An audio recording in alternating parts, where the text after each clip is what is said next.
आदिम तीर्थंकर प्रभु आदिनाथ मुनिनाथ, आदि व्याधि अगमग मिटे तुम पद में मम मात। चरण शरण है आपके तारण तरण जियाद, भव दधि तट तक ले चलो करुणा कर जिने राज। बोली मंडी भामोरा के बड़े बाबा अतिशयकारी आदिम तीर्थंकर आदिनाथ भगवान की जय। मूल 1008 श्री चंदा प्रभु भगवान की। परम उपकारी संत शिरोमणि आचार्य गुरुवर विद्यासागर जी महामुनिराज की। परम पूज्य मुनि श्री 108 दुर्लभ सागर जी महाराज की। पूज्य मुनि श्री 108 निरंजन सागर जी महाराज की। बोले परम पूज्य मुनि श्री 108 संधान सागर जी महाराज की। एक व्यक्ति को बर्तन मांजना था। कुछ प्रश्नों से अपनी बात शुरू कर रहा हूं, उनका जवाब आपको देना है। उन प्रश्नों का जवाब आपको देना है। एक व्यक्ति को बर्तन मांजना था तो घर में कुछ रत्न रखे थे। उन रत्नों का चूर्ण बनाया, राख बनाई और उससे पाउडर से बर्तन मांजने लगा। क्या वह जो व्यक्ति है ज्ञानी कहलाएगा? रोटी बनाना था, चूल्हा जलाना था। चूल्हा जलाना था, घर में चंदन की लकड़ी रखी थी, बोला चलो इसी को जला लेते हैं। तो उस पर वो रोटी बना रहा है। क्या वह विवेकी है?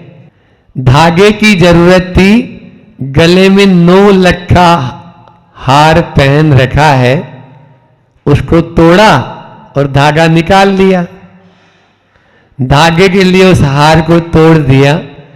क्या वह समझदार है? बोलो, नहीं है। और मान लीजिए कोई पक्षी आकर बैठ गया और उसकी जेब में रत्न थे, उनसे उसको उड़ा रहा है, भगा रहा है। पक्षियों को उड़ाने में वह उनको उपयोग कर रहा है, रत्नों को। समझदार नहीं है। और एक उदाहरण समय सार में आता है कि कपूर का खेत है, उसमें जो वृक्ष हैं उनको काट कर जो बाजू में प्याज की खेती है उसकी बाड़ बना रहा है। प्याज के खेत के लिए कपूर के वृक्षों को काटकर उसकी बाड़ में लगा रहा है। कौन है वह? वह और कोई नहीं, बोलो, हम सब हैं। यह मनुष्य जीवन इसी प्रकार से मिला है। चंदन राख के लिए उनको पाउडर, रत्नों को पाउडर बना रहे हैं। रोटी बनाने के लिए चंदन को जला रहे हैं और पक्षियों को उड़ाने के लिए रत्नों को फेंक रहे हैं। प्याज की खेती की रक्षा के लिए कपूर के वृक्षों की बाड़ बना रहे हैं। कैसे होगा बताओ कल्याण? इसीलिए आचार्य पूज्यपाद स्वामी कहते हैं कि कहां तुम इस शरीर का उपयोग साधना के लिए करना था और तुम कहां इसको साधन बना लिया है विषय भोगों के लिए। ये तेरे लिए उचित शोभास्पद नहीं है। आज जो कारिका है और अध्यात्म की ओर डुबोने वाली है, और उस अध्यात्म की वह कारिका कह रही है, इतश्चिंतामणिर्दिव्य इतः पिण्याक खंडकम ध्यानेन चेदुवे लभ्ये क्वाद्रियंताम विवेकिने क्व आद्रियंताम विवेकी न है। जैसे बोलते हैं ना, क्यों तुम विवेकी हो, मूर्ख हो या विवेकी हो, ऐसे बोलते हैं जब उसको चटका लगता है। चटका लगता है ना, यहां पर भी चटका लगाने के लिए बोल रहे हैं। कैसी अकल है तुम्हारी, मति मारी गई क्या, इतनी भी अकल नहीं है तुम्हारे में। ये जब ऐसा कहते हैं, ऐसे ही समयसार में भी शुद्धात्म जो है उसमें ऐसे ही कहा जाता है। शुद्धात्म की प्राप्ति के लिए आपको जब तक चटका नहीं लगेगा ना, तब तक नहीं होगा ना वो। उसमें तो आपको भीतर तक देखो, आपके यहां की स्थिति क्या है, नो एडमिशन विदाउट परमिशन। हम यहां से बोल तो रहे हैं, लेकिन आप लोगों ने जिनवाणी के लिए क्या समझ रखा है, बोले महाराज हम जानते हैं, हम उसको एडमिशन तभी देंगे ना जब परमिशन देंगे। तो नो एडमिशन विदाउट परमिशन बोल तो हम रहे हैं, लेकिन आप उसको स्वीकार करेंगे तब तो। और इतना कहने के बाद में भी आचार्य पूज्यपाद स्वामी आचार्य कुंद कुंद स्वामी कहते हैं, यदि वह उस रास्ते पर नहीं चल पा रहा है, उसको स्वीकार नहीं कर पा रहा है, उसका प्रत्याख्यान यानी त्याग नहीं कर पा रहा है, तो मान के चलिए कर्म का अभी तीव्रोदय है। कर्म का क्या है, तीव्रोदय है। अभी वो उसको स्वीकार नहीं कर रहा है। जब उसकी मति ठिकाने आएगी, है ना, ऊंट जब पहाड़ के बाजू में आता है ना, तब उसको मालूम चल जाता है कि मेरी औकात क्या है। यहां पर भी जिनवाणी की बात भी वह तभी स्वीकार करता है जब उसके भीतर का कर्म का क्षय उपशम ऐसा हो, तभी वह स्वीकार कर पाएगा, अन्यथा वह स्वीकार नहीं कर पाएगा। तीर्थंकर की देशना भी स्वीकार नहीं कर पाते हैं, तो सामान्य मुनिराज की देशना कैसे स्वीकार कर लोगे, हमें मालूम है। फिर भी एक भी स्वीकार कर लेगा, उसमें भी उद्धार उसका संभव है, क्योंकि जीवन के किसी भी पल में भजन तो गाते ही हैं, वही भजन है। यहां पर भी एक संस्मरण याद आया, परम पूज्य आचार्य श्री जी जब जयपुर में थे, तो ये जयपुर का संस्मरण है। उस समय उनके पास में एक व्यक्ति आया, वहां तो गढ़ है उन लोगों का जो समयसार को खांट में दबा के रखते हैं, हाँ हाथ में नहीं, इधर दबा के रखते हैं, नीचे रखते ही नहीं वो, हाँ दिन भर स्वाध्याय चलता उनका। तो उनने आके कहा, पूज्यवर हमने समयसार का 108 बार स्वाध्याय कर लिया। क्या कहा, महाराज जी हमने समयसार का 108 बार स्वाध्याय कर लिया। आचार्य श्री जी ऊपर से नीचे की ओर देखते हैं उस व्यक्ति को और धीरे से बोलते हैं, हमने तो एक ही बार किया है, हमने तो एक ही बार किया, और उसमें हमारी ये दशा हमने कर ली कि हमें संसार की कोई वस्तु रुचती नहीं है। आप कैसे हैं जो आपने 108 बार कर लिया और फिर भी कपड़ों से लदे हुए हैं, ये तो समझ में नहीं आ रही, ये कौन से समयसार का स्वाध्याय किया है। ऐसे लोग भी हैं जो 1,008 बार भी कर लिए होंगे, लेकिन एक भी गाथा केवल मात्र उसई उसई, बुंदेलखंड में एक कहावत है ना, उसई उसई मतलब ऊपर ऊपर से सुन रहे हैं, पढ़ रहे हैं, देख रहे हैं, कुछ फर्क नहीं पड़ना है। जब तक भीतर से स्वीकार नहीं करेंगे तब तक फर्क नहीं पड़ेगा। आज की यह कारिका बहुत मार्मिक और हृदय को परिवर्तन करने वाली है। इतः चिंतामणि दिव्य और इतः पिण्याक खंडकम, इतः होते की बातें होती ना, इधर एक तरफ चिंतामणि रत्न है और दूसरी तरफ पिण्याक खंडकम। पिण्याक का मतलब क्या होता है पता है? पिण्याक का मतलब होता है जो निस्सार टुकड़ा खली का, जिसमें से तेल निकाल लेते हैं ना, तेल निकालने के बाद में फिर तेल निकाल लेते हैं, फिर तेल निकाल लेते हैं। आपने कभी तेल निकालने वाले को देखा हो तो वो 2-3 बार उसको डालता है, और जब देखता है कि अब इसमें से तेल निकलने वाला नहीं है, बिजली का बिल हो रहेगा डालूंगा, तो तब वो जानवरों के लिए उसको छोड़ देता है। उसको क्या बोलते हैं? खली का टुकड़ा। क्या बोलते हैं? खली बोलते हो ना, खल खल जो होती है जानवरों को ऑर्डर डालते हैं, खली का टुकड़ा। तो वो खली का टुकड़ा है, उसकी ओर आपका ध्यान है। ध्यानेन चेदुबे लभ्यम, ध्यान के द्वारा ये प्राप्त होते हैं दोनों आपके ऊपर। फिर भी क्वाद्रियंताम विवेकिन है, विवेकी पुरुषों आप लोगों में तो विवेक है। आप क्या चाहते हैं? What do you want? बोलो, खली का टुकड़ा या चिंतामणि रत्न? अभी तक तो महाराज जी हम खली का टुकड़ा ही चाह रहे हैं, कभी उस चिंतामणि रत्न जो आत्म स्वरूप है हमारा, उसकी ओर हम दृष्टिपात नहीं कर पाते हैं। यही तो हमारी कमजोरी है। इसलिए यदि इस संसार को सीमित बनाना है, इस संसार को समेटना है, तो निश्चित रूप से उस चिंतामणि रत्न की ओर देखेंगे। ध्यानेन चेदुवे लभ्ये, मतलब ध्यान के द्वारा, है ना, तृतीया विभक्ति है ये ध्यानेन। तो ध्यान के द्वारा संसार में चारों गति में ऐसा कोई प्राणी नहीं है जो ध्यान नहीं करता हो, कोई भी नहीं। पांचों जाति एकेंद्रीय से लेकर पंचेंद्रिय तक सब ध्यान करते हैं। फिर छहों काय, छहों काय कौन से? पांचों स्थावर और त्रस्काय, ये सब के साथ चाहे कोई से भी हो सब ध्यान कर रहे हैं। और उसके अलावा 14 मार्जनाएं होती है, 14 गुणस्थान होते, सब ले लो, जितने जीव हैं सब ध्यान कर रहे हैं। कौन सा?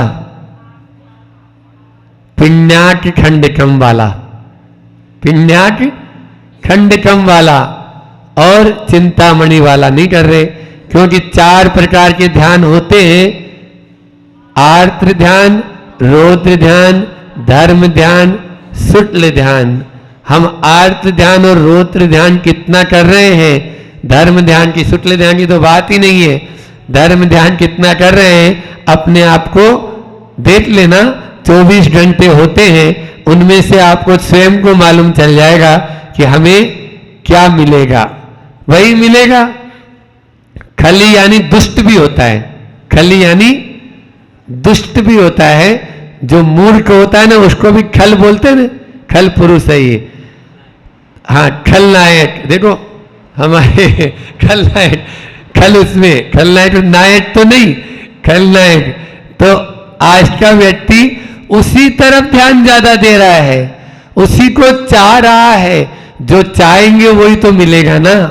आपको यदि खली का टुकड़े की ध्यान करेंगे तो वही आपको प्राप्त होगा। और यदि आप चिंतामणि रत्न की प्राप्ति करना चाहेंगे, उसी की बात करेंगे, उसी को सुनना चाहेंगे, उसी के बारे में पूछेंगे। जिस गांव जाना होता है ना, उसी का एड्रेस पूछा जाता है, समझ में आ गया? और वही आप उसी गांव। तो आपको दिन भर में आप चाहे घर परिवार में भी रहो तो उसी आत्म तत्व की ओर दृष्टि रखो, निश्चित रूप से वह हमें प्राप्ति उस आत्म तत्व की हो जाएगी।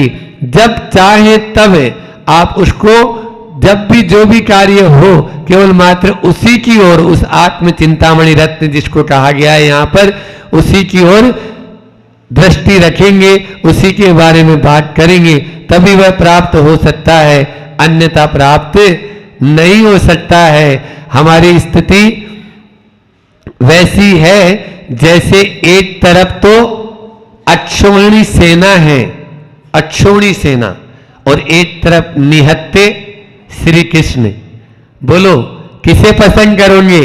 हाँ, धार्मिक दृष्टि से श्री कृष्ण करेंगे, लेकिन अभी तो संसार की दृष्टि से चल रहे हैं ना, तो अच्छोड़ी सेना ही पसंद आ रही है। 5 कामेंद्रियां, 5 ज्ञानेंद्रियां और एक मन, इन 11 अच्छोड़ी सेना कोई पसंद कर रहे हैं, ठीक है ना। 11 अच्छोड़ी सेना है ये, यही सेना हमको संसार में घुमा रही है। चलो कोई बात नहीं, अभी महाराज जी रोज इसी पर चर्चा करने वाले हैं। अपन को ये अब सुनने के लिए तैयार हो जाइए और उनको भी लेके आइए आप अपने अपने साथ में, जिनको इनकी जरूरत है। पद्य अनुवाद पढ़ते हैं। एक और तो चिंतामणि है, दिव्य रही मन हरती है, और दूसरी और कांच की मणि का जग को छलती है। ध्यान साधना से ये दोनों मानो भ्राता मिलती है। आदर किसका बुद्धजन करते, आंखें किस पर टिकती है। आदर बुद्धजन किसका करते, आंखें किस पर टिकती है। नजरें कहीं और होती है, नजारे कहीं और होते हैं। ध्यान रखना, जो चीज चाहोगे वही मिलेगी। आपकी नजरें उधर है ना, और देख मुझे रहे हो, लेकिन उधर ध्यान है तो वही मिलेगा, मैं नहीं मिल पाऊंगा। बोले अहिंसा परमो धर्म की। 10वां प्रवचन। 10वें प्रवचन में बहुत अच्छी बात बोली थी कि अच्छे व्यक्ति एवं सच्चे व्यक्ति के साथ क्या होता है, और 2 बातें हैं ना, ईर्ष्या और अच्छा व्यक्ति और सच्चा व्यक्ति, इन दोनों को किस किस का शिकार होना पड़ता है, ईर्ष्या का भी और द्वेष का भी शिकार होना ही पड़ता है। फिर उसके बाद बोली थी बहुत अच्छी बात, हाँ तो क्या बोली थी, मैं तो कहता हूं, क्या बोला था उसमें, पशु जीवन में प्रतिक्रिया शोभा देती, परंतु मानव जीवन में कांति शोभा देती। बहुत बढ़िया, बहुत अच्छा।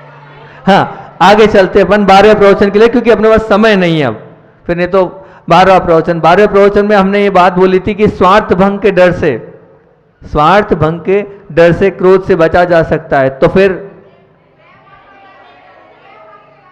प्रेम भंग के डर से हम क्यों नहीं क्रोध से बच सकते हैं। कदम कदम पर उससे बचे हम। और फिर आगे अपन ने बात बोली थी कि सतत तनाव, ये जो समस्त तनावों का मूल क्या है, 2 चीजें समस्त तनाव के मूल की। एक जना बोलना, सरल क्वेश्चन है। हाँ 1 मिनट, कौन बोल रहा है, 1 मिनट, सबसे पीछे। बहुत बढ़िया उत्तर है, इसलिए कि बहुत जरूरी उत्तर है। हमारे तनावों का मूल 2 हैं। कौन कौन सी चीजें, असहयोग भाव और अस्वीकार भाव। अगर हमारे जीवन में सहयोग भाव आ गया और स्वीकार भाव आ गया तो हम समस्त तनावों से अलग होते चले जाएंगे। ते रखते हैं, फिर अगले प्रवचन में अगले की बात करते हैं। बहुत अच्छी बात है। इसमें एक बहुत अच्छी कवि की एक कविता लिखी है हमने, कविता बोली थी हमने इस प्रवचन में, कोई सुनाएगा? पाषाण के ऊपर कविता बोली थी। हाँ, आंसुओं का असर, ये कुदरत तेरे झरने तो पत्थर पर भी फूटते हैं।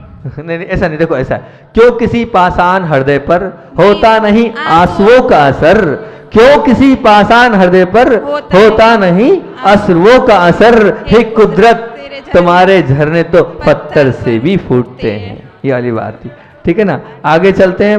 और एक बहुत अच्छी बात बोली थी इसी प्रवचन में अंत में कि आसन वाली बात बोली थी, आसन जमाने वाला। हाँ बोलो, क्या बोलना है, बोलो। हाँ बोलो।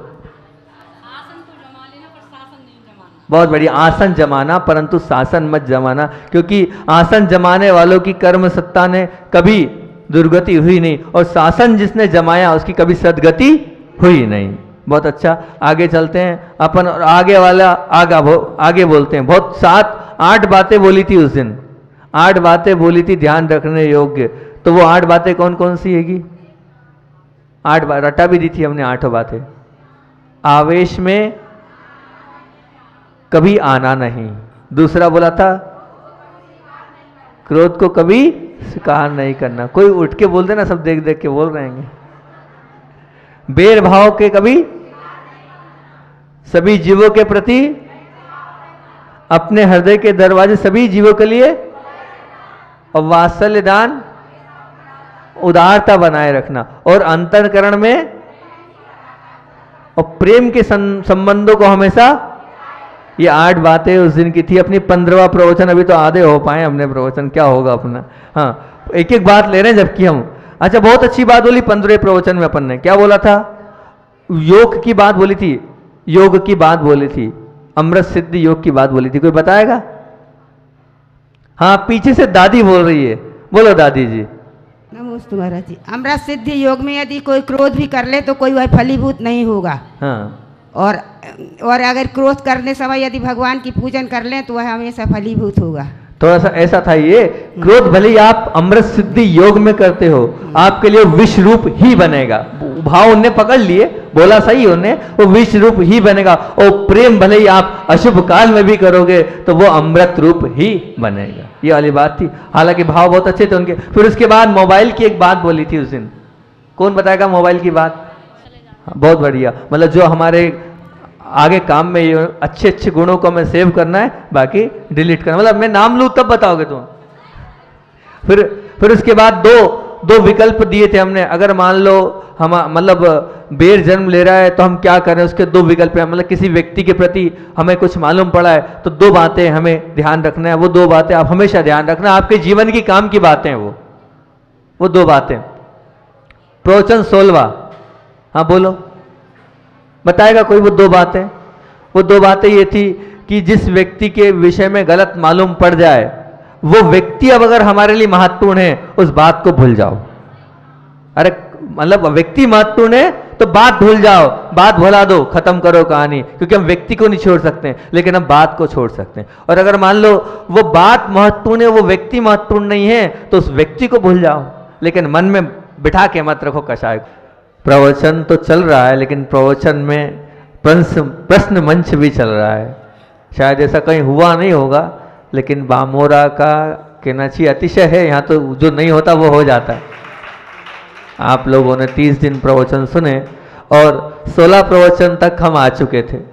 17वां प्रवचन हमारा था क्रोध से हमारे शरीर को क्या हानि होती है, शरीर को क्या कष्ट होते हैं। क्या प्रश्न है हमारा? ध्यान से सुने हमारा प्रश्न। हमारा प्रश्न ये कि शरीर के ऊपर क्रोध का क्या असर पड़ता है। और एक जो माँ है, वो माँ अगर कौन सी माँ? जो शिशु वाली माँ है, गर्भस्थ माँ है, उसके दो कारण बताए थे, महत्वपूर्ण दो कारण, कि क्रोध अगर वो माँ करती है तो बच्चे पर क्या असर पड़ता है। वो कोई बताएगा? जो माँ क्रोध करती है वह अपने बच्चे को बाद में दूध पिलाती है तो उस बच्चे के पेट में मड़ूर हो जाती है और दस्त लगने लगती हैं। उसी प्रवचन में एक और बात बोली थी हमने, जो ये बोली थी बड़े बने रहने के लिए तुम्हें सभी को दबाते रहना पड़ेगा। 18वां। इस 18वें प्रवचन में हमने आपसे बहुत सारी बातें करी थी। प्रमुखता से हम वो बात करते हैं, एक गर्म मिजाज वाली बात करी थी कि गर्म मिजाज वालों का क्या हाल होता है, उसकी क्या बात रहती है। गर्म मिजाज वाला ना महसूस खोज नहीं कर सकता और महसूस भी नहीं कर। तो ये क्या है? ऐसा जिसका गर्म मिजाज होता है वो अपने जीवन में ना तो मौज महसूस कर सकता है और ना ही सम्यक खोज कर सकता है। उसके लिए तो उसकी जिंदगी मात्र एक बोझ बनकर रह जाती है। और उसी के बाद उसी में और एक बात बोली थी, हाथों में रहते हैं और अगर हाथों सम्मान भी नहीं करते हैं, सावधान रहते हैं। हाँ, और सम्मान भी नहीं करते। उपेक्षा होती है, इसलिए मनुष्य क्रोध करता है। नहीं परिणाम होगा मन स्वस्थ होगा, मस्त और स्वस्थ होगा, स्वस्थ मस्त और प्रसन्न होगा। बहुत अच्छी बात है कि फिर उसके बाद आगे इसी में हमने क्या कहा था कि इस जगत में 4 प्रकार के, अब अगला इस जगत में 4 प्रकार के जीव हैं, है ना। अब 4 प्रकार के जीवों में कौन कौन 4 प्रकार बताएगा? इतने सारे हाथ उड़। मुझे किसी भी मूल्य पर प्रसन्नता चाहिए ही चाहिए। फिर दूसरे नंबर पर प्रसन्नता के साथ प्रेम भी चाहिए। बहुत बढ़िया। और तीसरे नंबर पर प्रसन्नता प्रेम के साथ पुण्य भी चाहिए। बहुत बढ़िया। और चौथे पे प्रसन्नता प्रेम और पुण्य के साथ परमात्मा। हमारे द्वारा जो प्रेम है वो स्वीकार किया जा रहा है और हम प्रेम भी ले रहे हैं, इसलिए हम डिप्रेशन में भी नहीं हैं। बहुत बढ़िया। मतलब क्या आज हम पागल पाने में नहीं है तो उसका अन्य कोई कारण बहुत सारे हो सकते हैं, लेकिन प्रमुख कारण है कि दूसरे से प्रेम मिल रहा है और हमारे द्वारा दिया प्रेम किसी के द्वारा स्वीकार किया जा रहा है। बहुत अच्छी बात है कि 2 बातें, है ना। वो बोली थी कि मृत्यु के पश्चात अगले जन्म में साक्षात परमात्मा का सानिध्य का सद्गाम भाग्य चाहिए, तो उसके लिए क्या करना चाहिए, क्या चाहिए हमारे अंदर? याद है किसी को? मृत्यु के पश्चात अगर हमें अगले जीवन में साक्षात परमात्मा के सानिध्य का सद्भाग्य यदि हम प्राप्त करना चाहते हैं तो हमें क्या अपने जीवन में रखना पड़ेगा? उसके लिए अपने जीवन में आरक्षित क्या करना पड़ेगा? तो उसके लिए एक ही बात बोली थी। क्या बोली थी? अगर चाहते हो तो पास में पर्याप्त मात्रा में सद्गुण चाहिए। क्या चाहिए? सद्गुण चाहिए। फिर उसके बाद उसी में हमने आपसे बात बोली थी। हाँ, कौन बताएगा उसको? नाशक भी है और अभावक भी है। ये तो ठीक है। उसके अलावा ये तो बहुत अच्छा बताया आपने। एक और उसके बाद पुण्य की पूंजी। पुण्य की पूंजी नहीं। हाँ, शहर बताओ, बोलो। पुण्य की पूंजी अगर हो तो जो हमारा पुण्य रहता है वो सफल नहीं रहता है। पुण्य की पूंजी ना हो तो क्रोध के आचरण में सफलता कभी नहीं मिलती, नहीं होती है। बहुत अच्छा है कि क्या क्रोध करना है पर 7 स्थानों पर क्रोध नहीं करना है। वो 7 स्थान कौन बताएगा? हाँ भैया बताओ। घर से बाहर जाते समय क्रोध नहीं करना चाहिए, घर में अंदर आते समय क्रोध नहीं करना चाहिए, और भोजन करते समय क्रोध नहीं करना चाहिए, और देव शास्त्र गुरु के सामने हाँ। क्रोध नहीं करना चाहिए, और मोबाइल पर किसी दूसरे से बात करते समय क्रोध नहीं करना चाहिए, और माता पिता बड़े जनों के जो उपकारी हैं हमारे माता पिता के सामने कभी क्रोध नहीं करना चाहिए। हाँ। और धार्मिक स्थानों पर देव शास्त्र गुरु के सामने नहीं करना। उसके सामने लास्ट वाला सोते समय क्रोध नहीं करना। बहुत बढ़िया, बहुत बढ़िया। आपने कहानी सुनाई थी कि एक वो व्यापारी आता है और वो हीरे की परख करता है और वो पूछता है कि जो इसको सही बताएगा तो मैं हीरा वो राजा को दे दूंगा, और जो नहीं बता पाएगा तो उसको वो देना पड़ेगा। तो उसमें एक अंधे व्यक्ति ने बताया था, धूप में अंधे व्यक्ति ने बोला था कि मैं इसकी परख करूंगा। तो फिर उसने बताया था, तो फिर वो धूप में ले गया था हीरे को, तो हीरा धूप में भी ठंडा रहा था, गर्म नहीं हुआ था। इसीलिए उसने बता दिया था कि जो असली हीरा होता है वो धूप में भी गर्म नहीं होता है, ठंडा रहता है, और जो नकली हीरा होता है वो धूप में गर्म हो जाता है। इसी प्रकार मनुष्य भी अगर क्रोध करता है, अगर जल्दी से गर्म हो जाता है तो वो नकली धर्मात्मा है। नहीं, नकली धर्मात्मा है। और असली धर्म जैसे आहार औषध तो लेते हैं, औषध के साथ कुपथ्य, तो 4 कुपथ्य बताए थे। 4 कुपथ्य कौन बताएगा? अपेक्षा, आसक्ति, अहंकार, आग्रह। और इसके बाद अगला 24वां प्रवचन। तो यहाँ 24वें प्रवचन में हमने बहुत अच्छी बात बोली थी। हमने बोला था, क्या बोला था? परलोक, परम पद और परमात्मा विस्मित होते जा रहे हैं, और क्या आता जा रहा है हमारे जीवन में? बोला थोड़ी है, सब बोलना थोड़ी। नमोस्तु महाराज जी। प्रदर्शन, प्रतिष्ठा और प्रतिस्पर्धा। फिर उसके बाद उसके नीचे की एक बात और थी, क्या थी? समाधि, सत्काय, सद्वचन और सद्गुण। ये गौण हो रहे हैं, इनके स्थान पे क्या आ रहा है? सत्ता, सुंदरता और 60 गांठ। हाँ, 25वें प्रवचन में आप ये बताओ कि हमने ये बोला था कि आनंद की वजह उद्विग्नता, और 2 बातें बोली थी, याद है किसी को? दूसरों के सुख को देखकर आनंद की वजह उद्विग्नता, ये क्या है? ईर्ष्या। ये भी क्या है?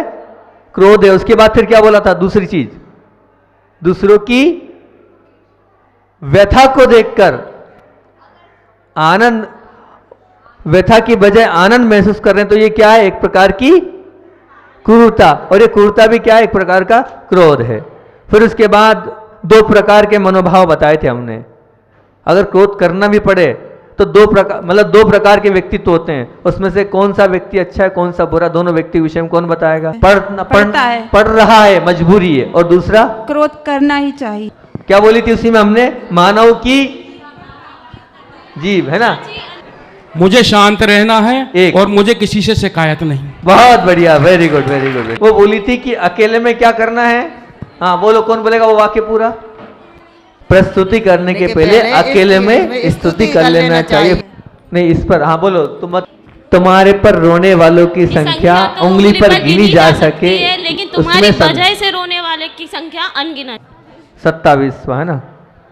अब उसमें हमने आपसे बात करी थी, काय की बात करी थी कि महान बनने के लिए सबसे महत्वपूर्ण बात क्या है?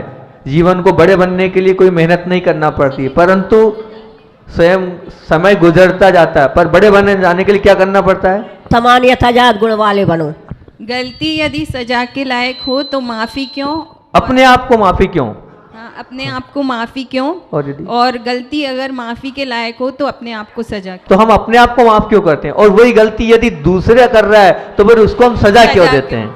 ये भाव थे उसके। बहुत अच्छा, आपने बता तो दिया, बहुत बढ़िया। अब आगे अपन चलते हैं और अगले 28वां प्रवचन, क्योंकि अपने को आज शुरुआत करना है लोभ की। हाँ, 28वां प्रवचन। 28वें प्रवचन में महत्वपूर्ण क्या पूछे हम आपसे? अच्छी बात है, सत्य की बात चल रही थी, और सत्य के 5 हेतु आप दे दो। जो 5 आपको बताए थे ना, 5 कारण कि सत्य से लड़ना हो लड़ो, लेकिन 5 चीजों का ध्यान रखना। महाराज जी, आपने बताया था सत्य के लिए, सत्य के खातिर लड़ना, लेकिन सामने वाले के प्रति दुर्भाव भाव नहीं रखना चाहिए। बहुत बढ़िया। फिर यदि मन हमेशा तनावग्रस्त है तो ऐसे सत्य के लिए लड़ने से क्या मतलब? हाँ। और मन की वृत्ति का निरीक्षण न कर पाना, सरासर उसकी उपेक्षा हो रही है, तो सत्य की खातिर लड़ने का क्या मतलब? बहुत बढ़िया। चौथा, राग द्वेष कम नहीं हो पा रहा है तो फिर क्या मतलब? तो क्या मतलब? 5वां, और अब सत्य के विरोधियों पर टूट पड़ने का जुनून है, तो ऐसे सत्य के प्रति बहुत बढ़िया, वेरी गुड। तो अब आज चलते अपन आगे की बात पर। बहुत दिनों से क्रोध पर हो गया, और आत्म के अहित विषय कसाय पर ही अपनी चर्चा चल रही है। इस एक लाइन में लगता है मुझे पूरा चातुर्मास हो जाएगा। हो ही जा रहा है, चतुर्मास तो होते जा रहा है। आत्म के अहित विषय कषाय में क्रोध की बात अपन ने कर ली, और मेरे ख्याल से अभिमान की बात भी उस क्रोध में बहुत कुछ आ चुकी है। 2 बातें नहीं है ये, एक तो मायाचारी की और एक लोभ की। तो मैंने सोचा क्यों ना अपन अभी पहले लोभ को उठा लें, क्योंकि अभी बार बार लोगों का कहना भी है कि कुछ बोलो महाराज जी, दान पर बोलो। ठीक है, तो हमने ये पाया लोभ क्या वस्तु है। लोभ को कहा है, अगर आपने 10 लक्षण की पूजा में पढ़ा है, लोभ पाप को बाप बखानो। मतलब क्या हुआ? लोभ सबका पालन करता है, समस्त पापों का, जितने भी पाप है उनका क्या है? वो पितामह है। पितामह मतलब सब जितने भी पाप हैं इस लोभ के सुपुत्र हैं, क्योंकि लोभ पाप को बाप बखानो। बाप किसको बोलते हैं? जिसकी संतानें होती है। मतलब पाप का बाप कौन? लोभ। और लोभ की समस्त संतानें जितने भी पाप हैं, तो 5 पाप है, उस पापों का लोभ ही सब कुछ करने वाला। अब इस लोभ को कैसे कम करें?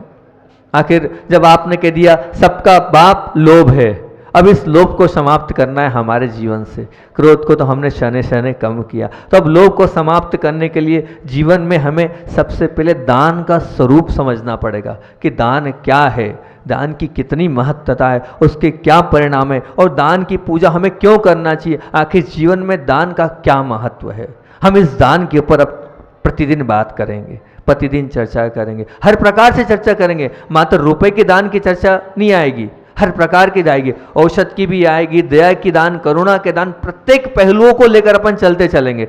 जहां आपको लगता है मैं इसको कर सकता हूं, वो दान आप कर लेना। तो दान में आज प्रारंभ करते हैं। एक बात सदैव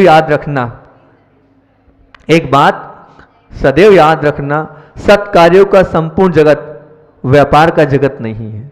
सत्कार्यों का संपूर्ण जगत व्यापार का जगत नहीं है, बल्कि जुए का जगत है। क्या बोला? बहुत महत्वपूर्ण बात बोल रहा हूँ, बहुत गहरी बात बोल रहा हूँ। समझने का, सुनने का प्रयास करना। एक बात सदैव याद रखना, और एक बात और बोल देता हूँ। हो सकता है आपका पुण्य हो और हम और रुखें। आप लोग अभी से कॉपी मेंटेन करना चालू करो, ठीक है ना? अभी से कॉपी मेंटेन करना चालू करो, और अगर मान लो कोई एग्जाम में कोई तैयार हो जाएगा तो हम कोई ना कोई गिफ्ट भी दे सकता है समाज वालों को। हमारे पास तो कुछ है नहीं, हम तो आशीर्वाद देंगे। बाकी कोई अगर तैयार हो जाए समाज में कि हाँ महाराज जी हम गिफ्ट देंगे, तो बहुत अच्छी बात है, तो हम गिफ्ट भी दे सकते हैं। और आशीर्वाद तो है ही आप पर, है ना? जिनने मेहनत करी, जिनने सब कुछ अभी इतना सब कुछ बताया, उनके लिए आशीर्वाद तो ही। तो आप चाहें तो आप कॉपी पेन रोज लाएं। कॉपी पेन में हम जो बात महत्वपूर्ण बोलते हैं, ज़्यादा प्रवचन तो हम पूछेंगे नहीं आपसे, सिर्फ वो जो महत्वपूर्ण बिंदु है वही पूछेंगे। जहाँ हम कहते हैं जोर देते हैं, उन्हीं बिंदुओं को पूछेंगे। आप उनको ही याद कर लोगे तो बहुत अच्छी बात है। तो यहाँ क्या बोल रहा हूँ मैं? एक बात सदैव याद रखना, सत्कार्यों का संपूर्ण जगत व्यापार का जगत नहीं है, बल्कि जुए का जगत है। काय का जगत है? इस जगत में जो भी गिन गिन कर देता है, क्या क्या करके? 100 रुपये, बस 200 देना है, बस 500 देना। जो व्यक्ति गिन गिन कर देता उसको बदले में भी गिन गिन कर मिलता है, उसको बदले में भी गिन गिन कर मिलता है। जबकि जो सब कुछ निछावर करता, करने के लिए तैयार होता है, उसे सर्वस्व मिलता है।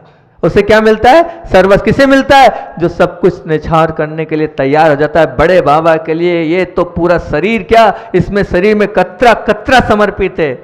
जो ऐसे भाव रखता है ना, उसके लिए सर्वस्व मिलता है। ऐसे बहुत सारे लोग बड़े बाबा के लिए समर्पित होने के लिए सब कुछ चला जाए मेरा, लेकिन बड़े बाबा का अतिशयकारी वह जिनालय बन जाए। तो निछावर करने के लिए तैयार रहता, वो सर्वस्व मिलता है। मैं आपसे पूछता हूं, किसान धरती में जो बीज बोता है वो व्यापारी की बुद्धि से कि जुआरी की बुद्धि से? व्यापारी की बुद्धि से। सोच समझ के जवाब देना। एक मित्र दूसरे मित्र से स्नेह करता है व्यापारी की बुद्धि से कि जुआरी की बुद्धि से? एक पति अपने पत्नी के साथ प्रेम रखता है जुआरी की बुद्धि से कि व्यापारी की बुद्धि से? एक भक्त अपने भगवान से वो हृदय से प्रेम करता है व्यापारी की बुद्धि से कि जुआरी की बुद्धि से?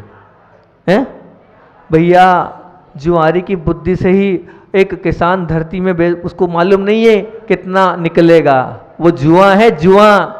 उसने बोया तो है, पता नहीं पानी आएगा कि नहीं आएगा, वो जुआ खेलता है। वो अपनी पत्नी के साथ स्नेह तो करता है, लेकिन उस स्नेह में उसको ये अपेक्षा नहीं कि इतना मिले, वो भी एक प्रकार का जुआ है। वो भक्त भगवान के हृदय से प्रभु को याद करता है, उसमें भी वो क्या है? एक प्रकार का जुआ ही खेलता है।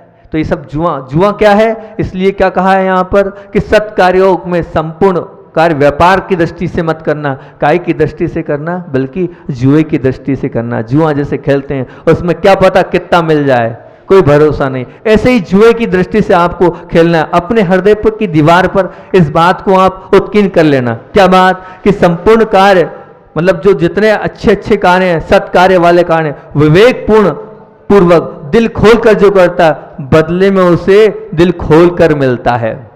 बदले में उसे क्या?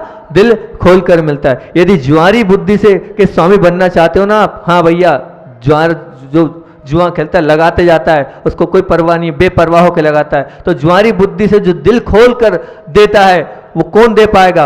अंतःकरण, मतलब हृदय से देता है। और जिसके पास व्यापारी बुद्धि होती है ना, वो मन से काम करता है। और जो मन से काम करता है वो जीवन में कभी आगे बढ़ ही नहीं सकता है। अगर तुम्हें चाहिए कि बदले में मुझे अतुल प्राप्ति खूब चाहिए, तो नाप तोल से मत देना। जो नाप तोल से देता है वो जीवन में कभी आगे नहीं बढ़ता। इस पे एक बहुत मार्मिक कहानी है। उस कहानी को रखना तो है, लेकिन 2 मिनट अपने एक्स्ट्रा हो गए, इसलिए कल इस पर मैं बहुत अच्छी सच्चा दानी